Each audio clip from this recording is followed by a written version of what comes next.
Well, is there any institution that Americans can still trust to act on their behalf and not on behalf of powerful special interests? That's the question. Joining me now, Tulsi Gabbard, former Hawaii Congresswoman, 2020 presidential candidate, and Fox News contributor. Hello, Tulsi. Welcome. Hi, Kaylee. Thank you. You know, it seems as if the little guy, if you will, always is responsible for the big guy. The big guy always gets the preferential treatment, whether it's bailing out a Chinese investor, whether it's the community banks paying in special assessments that bail out Silicon Valley. Why is that? There's this revolving door, and Kaylee, I know you're very, very familiar with, where constantly we see how, for example, members of Congress who are supposed to be regulating big pharma don't, and then they go and leave Congress and get a big payout from big pharma. We see it with the military-industrial complex. Secretary Austin, then General Austin, retires from the military, goes and works for Raytheon, now goes back as a Secretary of Defense, and seeing the billions of dollars that is going towards the military-industrial complex. We see that with these financial regulators, people who are in positions to actually do their job to protect the little guy, to protect our small and community banks. But instead, what are they doing? They're looking for that payout where they can go and work for the big banks that they are allowing off the hook. It's this incredible abuse of power that voids that trust that you're talking about here. And it's frankly, this is the thing that needs to be fixed. I look back to the Declaration of Independence, where our founders very correctly recognized the propensity for abuse of power for those who start to get some. And so they told us, hey, those in power derive their power from the consent of the governed. And that's where, as we look at how do we fix this mess, where is there any hope to be found? Through the consent of the governed. That means every one of us has this incredible responsibility to oversee those who we place in power, to hold them accountable when they are abusing those positions, and elect those who truly take that responsibility seriously of serving the American people, upholding the Constitution, putting the interests of the American people first. So speaking of, you say consent of the governed, they don't seem to have much consent at the moment. We have the numbers. We'll pop it up for you.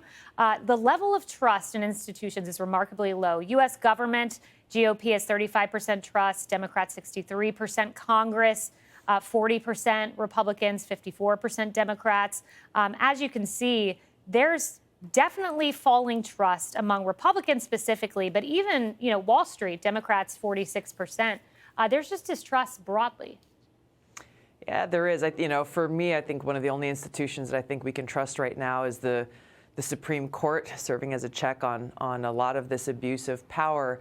But ultimately, what it comes down to, the only one that we can really trust is God. And once again, our founders really recognize this and put these systems in place specifically for we the people to ensure that this country belongs to us, and that we do have the opportunity and that responsibility to ensure that our government is of, by, and for the people. So all this erosion of trust that you're seeing in those numbers that you just cited, that comes from the fact that we have far too many corrupt politicians, far too many corrupt unelected bureaucrats who we don't know what their names are, but they are operating behind, in the dark, behind the curtains, in the shadows, essentially changing laws and making decisions that affect us in our everyday lives for their own benefit. And we have no way to hold them accountable.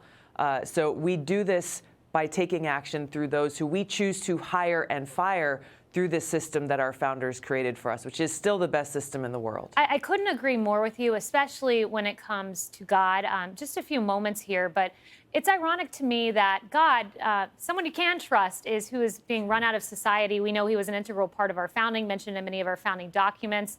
Separation of church and state found nowhere in our founding documents. However, it's been utilized to create a religion of secularism. Do you think it's doing damage, the fact that we are erasing broadly God out of a society in a way perhaps our founders never intended?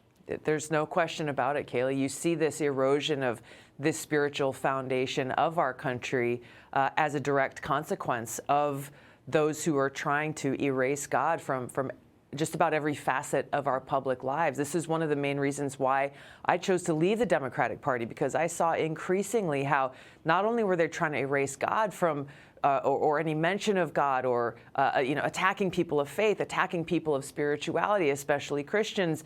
You see these attacks and you see the consequences in the direction, unfortunately, that much of our country is headed in.